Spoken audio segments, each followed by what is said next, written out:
TDS यहाँ पे चले जाओ, दोनों को यस करना।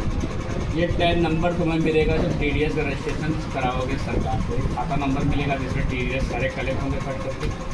ये सब तुम्हें रजिस्ट्रेशन के टाइम दिया जाएगा, वही भरना होगा। ठीक है, एक बार सेट करना, यहाँ पे चले जाना और कहीं कुछ नहीं करना है। अगर मकान मालिक जिसको हम रेंट देंगे अगर उसके पास पैन कार्ड होगा तो उसका जो TDS हम काटेंगे मतलब भरेंगे वो कटेगा। पैन कार्ड नहीं होगा तो 20% कटेगा। ठीक है, इसको सेव कर, बाहर आ जाना, अकाउंट इन्फो लेजर क्रिएट, यहाँ बना लेना एक TDS नाम से लेजर। ठीक है, TDS एंटर करना, इसको ड्यूटीज एंड टैक्सेज कर देना, फिर एंटर करना। TDS यहाँ दिया होगा। ठीक है, सेलेक्ट कर लेना, न्यू कैटेगरी में जाना, यहाँ नाम ले लीजिए TDS किस पे काट रहे हो, ऑन रेंट मिल गया TDS ऑन। सेक्शन की बात कर रहा है, अभी को समझाया तो लिखा 194 डैश है, वही सेक्शन भर देते 194 डैश। ठीक, पेमेंट कोड भी यही होता है, तो जो सेक्शन नाम हो वही पेमेंट कोड। कह रहा कितना परसेंट कटेगा, मान लो हमने कहा कि 10%, 10%। पैन कार्ड अगर होगा तो 10%, नहीं होगा तो 20%। ठीक है, ये हो जाएगा कितना, समझ में आ गया। एक रेंट नाम से बना लेना लेजर रेंट, इसको रखोगे तुम लोग प्रोविज़न, ये खर्चा, प्रोविज़न मतलब खर्चा। ये डिडक्टेबल को यस कर देना है, इसको यस कर देना है। TDS ऑन रेंट जो बनाया है उसको सेलेक्ट करना। ठीक है, हो जाएगा। एक मकान मालिक बना देना, जैसे मैंने बना दिया ओम प्रकाश। ठीक है, ओम प्रकाश लैंड लॉर्ड यानी मकान मालिक, इसको रखेंगे क्रेडिटर। ये पैसे लेगा तो क्रेडिटर हो जाएगा। क्लियर, एंटर कर देना। मेंटेन बैलेंस विद डेबिट को यस रखना है, डिडक्टेबल कर रहा है यस कर रहा है। फिर यहाँ पे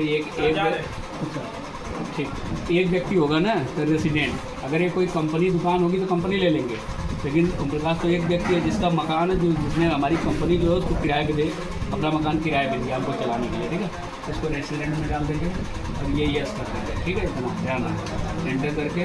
और बाकी पैन कार्ड नंबर इसका भरोगे, नहीं भरोगे तो क्या होगा, 20% इसको काट के देना पड़ेगा। इसको यस कर देना है कि ओम प्रकाश लैंडलॉर्ड जो पैन कार्ड में नाम होगा वो यहाँ शो करेगा, उसी नाम से लेजर बनेगा।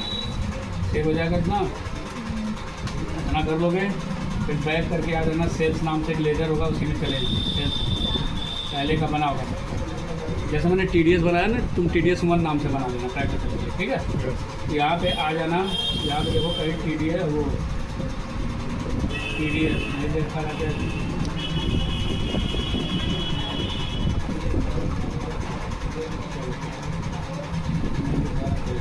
तो सेल्स में जाने की जरूरत है, हमें सेल्स करना ही नहीं। ठीक है, क्योंकि हमारे मकान मालिक को भाड़ा देना है, तो बेचना तो है नहीं, सेल्स में मत।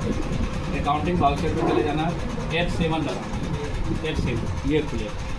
यहाँ से रेंट लेना, रेंट बनाए थे ना, मान लो हमने 50,000 रुपये भाड़ा दिया, 50,000 तो 50,000 ये, और यहाँ DR लिखा तो इसको CR लिख देना। किसको जाएगा, ओम प्रकाश को ना। ओम प्रकाश को 50,000 हम दे रहे हैं, देखो मिला कितना इसको 45, 5,000 कट गया।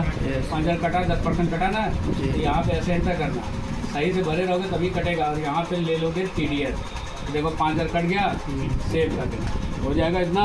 अब TDS का पेमेंट करना है तो F5 दबाना है और अल्ट के साथ S दबाना है। ठीक, यहाँ से लोगे TDS कब भरे थे, 1 अप्रैल 2030, 1 अप्रैल 2030।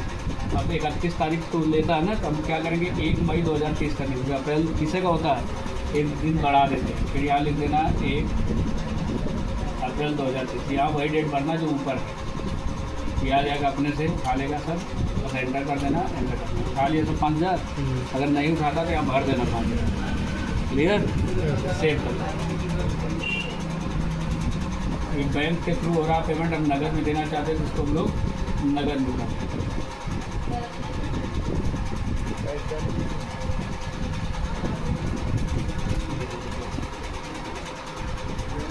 क्या था, 1 अप्रैल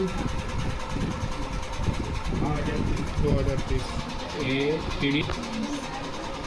30 से लेके 1 मई 2030, यहाँ पे 1 अप्रैल 2030 ये सब उठा लेगा। बस यहाँ पे कैश लेना, क्या लेना हमें, नगद हो गया। अब इसका चालान बन गया होगा। ठीक है, बैक करके आना डिस्प्ले में, यहाँ से आ जाना स्टेटरी रिपोर्ट पे, TDS रिपोर्ट भी आ जाना, चालान पे सही सही क्लियर हो गया, चालान बन जाएगा बैंक। RTP करके चालान को लेकर पहुँच जाना कहाँ पे, एंटर करो नॉन प्रिंटिंग।